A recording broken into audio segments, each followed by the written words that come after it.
પ્રેમ સંબંધના નામે માનસિક ત્રાસ અને ધાક ધમકી આપી યુવકને આત્મહત્યા માટે મજબૂર કરનાર આરોપીને નડિયાદની સેન્સર કોર્ટે 5 વર્ષની કેદની સજા ફટકારી છે। પ્રાપ્ત માહિતી અનુસાર મરણ જનાર વિશાલભાઈ શંકરભાઈ ગોહિલનો આરોપી કિંજલ પટેલ સાથે પ્રેમ સંબંધ હતો। આ બાબત જાણતા આરોપી કિંજલ, તેના પતિ સચિન પટેલ અને અન્ય આરોપી જીતેન્દ્ર ઉર્ફે ગોપાલ રાણાએ મળીને વિશાલભાઈને સતત માનસિક ત્રાસ આપ્યો હતો।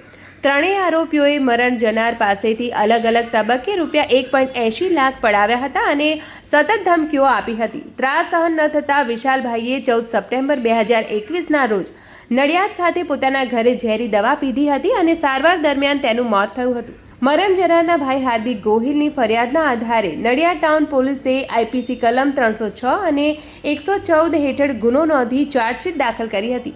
કેસ દરમિયાન સરકાર પક્ષે 23 દસ્તાવેજી પુરાવા અને 10 સાક્ષીઓ રજૂ કરાયા। કોર્ટે દલીલો સ્વીકારી આરોપી કિંજલ પટેલને 5 વર્ષની સાદી કેદ અને ₹50,000ના દંડની સજા સંભળાવી છે। દંડ ન ભરે તો વધુ 1 વર્ષની કેદ ભોગવવાની રહેશે।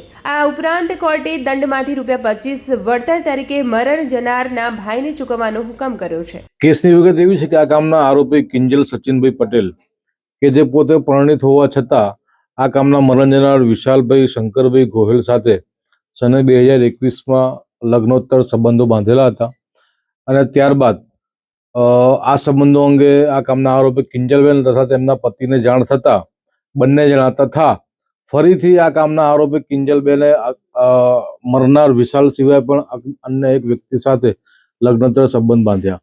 આ ત્રણેય આરોપીઓ ભેગા મળીને વિશાલભાઈ પાસેથી ટુકડે ટુકડે કરીને બ્લેકમેલ કરીને ₹1,80,000 પડાવી લીધા હતા અને ત્યારબાદ પણ ત્રણેય જણા મરનારને ત્રાસ આપ કરતા હતા। જે ત્રાસ સહન ન થતા મરનાર વિશાલભાઈ ગોહિલે તારીખ 14/9/2021ના રોજ પોતાના ઘરે ઝેરી દવા પી લીધેલી અને તેઓને તાત્કાલિક સિવિલ હોસ્પિટલમાં સારવાર માટે લઈ જતા તારીખ 15/9/2021ના રોજ સારવાર દરમિયાન તેમનું મોત નીપજેલું। જે બાબતે મરણ જનાર વિશાલભાઈના ભાઈ હાર્દિકભાઈએ પોલીસ સ્ટેશનમાં ફરિયાદ આપતા પોલીસે સદર કેસની તપાસ કરીને નામદાર કોર્ટમાં ચાર્જશીટ કરેલું। જે ચાર્જશીટના કામે આજરોજ નામદાર સેશન્સ જજ સાહેબ શ્રી પુરોહિત સાહેબની કોર્ટમાં ચાલી જતા આ કામના આરોપી કિંજલબેનને ઇપીકો કલમ 306માં 5 વર્ષની સજા અને ₹50,000નો દંડ કરેલો છે અને દંડની રકમ પૈકી ₹25,000 આ કામના મરણ જનારના પરિવારને ચૂકવવાનો નામદાર કોર્ટે આજરોજ હુકમ કરેલો છે।